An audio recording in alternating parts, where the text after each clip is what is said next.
everyone, Maie here, and I'm so excited to show you guys the look that I've created for my collab with the Game Fanatics today. This first one is actually the first in a series of masks that I'm going to be working on, and I called it Witcher 2077.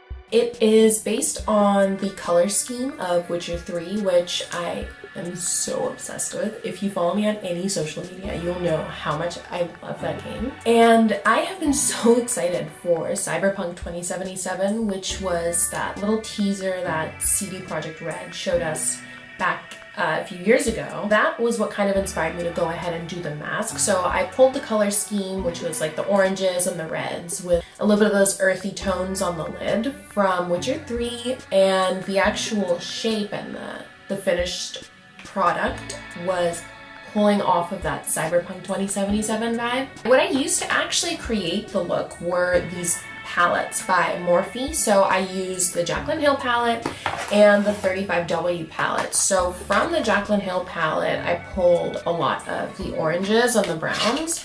So this entire row right here,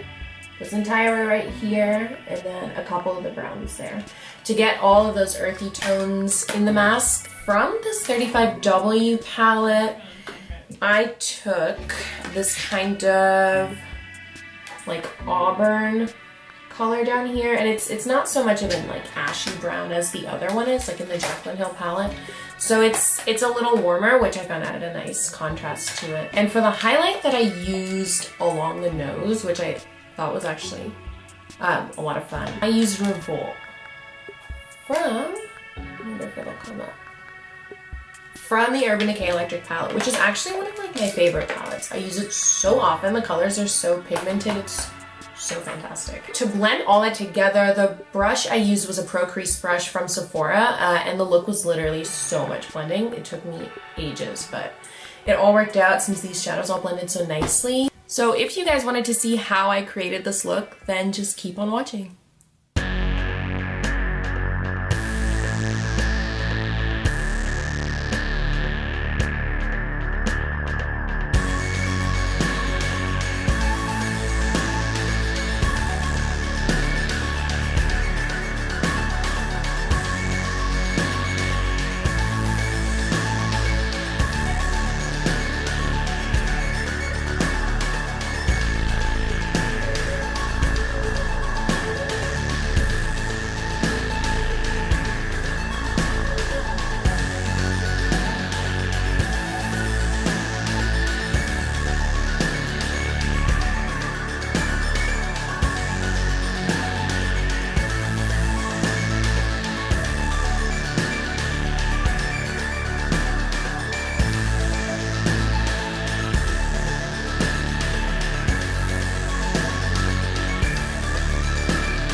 Thank you guys so much for watching, and if you enjoyed this video, then please be sure to leave a like and subscribe so you can see the next one in the series, and leave a comment down below and tell me what looks you'd like to see and what you thought of this one, and I will see you guys here next time.